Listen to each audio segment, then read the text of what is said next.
Hey guys, my name is Jordan Harrison. Welcome back to YouTube. And yesterday I watched Shang-Chi and the Legend of Ten Rings, and it was an incredible movie. And if you haven't seen my review of the movie, please check it out because today I'm going to review the two post-credit scenes of the film.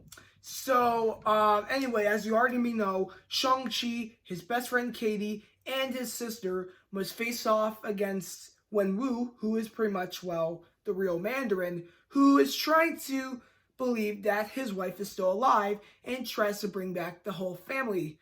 But pretty much all the chaos that he's creating with the Ten Rings is becoming a huge crisis. And, well, you would, like I said in my other video, he is pretty much a sensitive character who is not pretty much a villain, more of a character that you feel bad for, and you think he should take time to think about what he's doing and not cause any more chaos.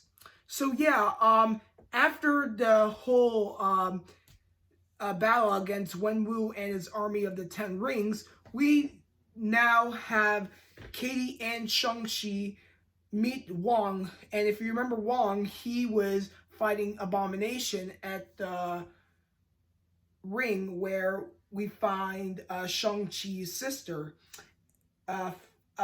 facing off against him. And, well, we get to see Wong again opening a portal and bringing Katie and Shang-Chi in it to the Sanctum Sanctorum to explain the special artifact of the Ten Rings and pretty much keeping it safe so no one can take it away.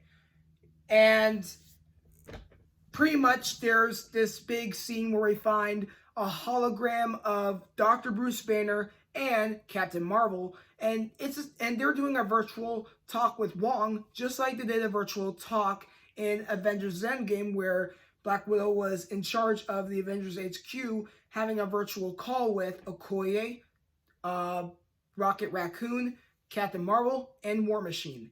So if you look at the first post-credit scene, you can see Bruce Banner wearing a cast. And if you remember that, almost at the end of Avengers Endgame, Bruce Banner was wearing a cast as Professor Hulk because of the fact that he had the gamma radiation of the Stark Gauntlet, and that messed up his hand, having him wear a cast. And pretty much, we see him in his Bruce Banner form and not in his Professor Hulk form. So I don't know how the gamma radiation went away for Bruce Banner again. Anyway, for Captain Marvel, she was going into some crisis in space where she's mostly fighting against evil aliens and protecting the whole universe. So there's nothing to worry about there.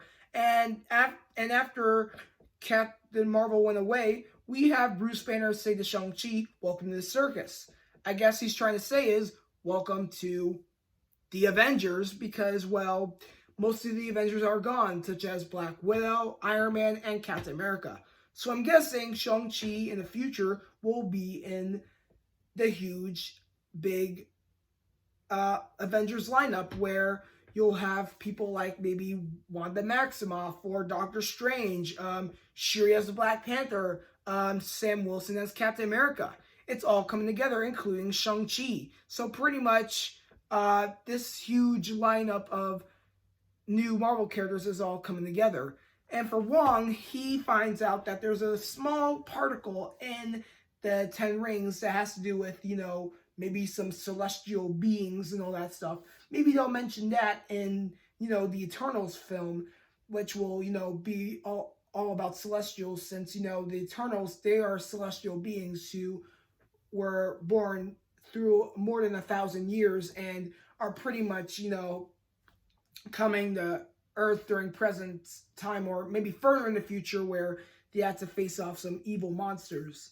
So pretty much it's all coming together in phase 4. So for Katie and Shang-Chi and Wong, what did they do after they have a talk with the Avengers and talk about the history of the Ten Rings? Well, they used the karaoke machine to sing Hotel California by the Eagles, and that was the end of the first post-credit scene.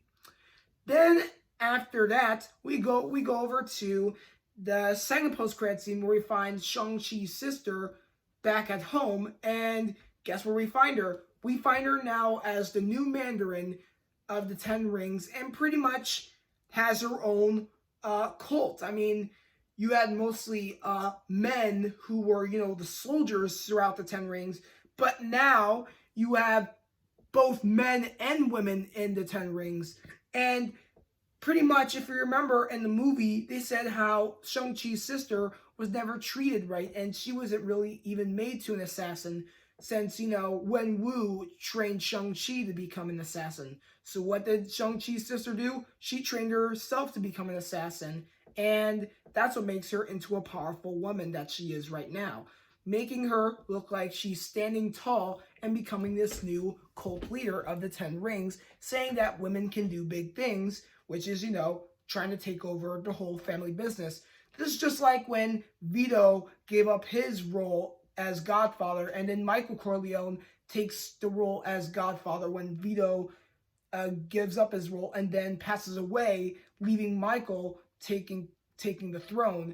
And this is like, taking the torch and becoming that notorious evil character. And that's what Shang-Chi's sister's trying to do, taking that Michael Corleone character and putting it in that Marvel movie. So pretty much, I think in that context, it works out well for this post-credit scene. And yes, these are the post-credit scenes of Shang-Chi, The Legend of the Ten Rings. I hope you guys enjoyed the movie. I'm sorry about this spoiler. I mean, if you haven't seen the movie, too bad for you guys. Not trying to be a rude guy, but anyway, if you haven't seen Shang-Chi and The Legend of the Ten Rings, go check it out in theaters right now. And as always, please give me that thumbs up, subscribe to my channel, go on notification bar if you now miss a video I post, and check out Shang-Chi and The Legend of the Ten Rings. Thank you guys for watching my video. Take care, and I'll see you guys next time.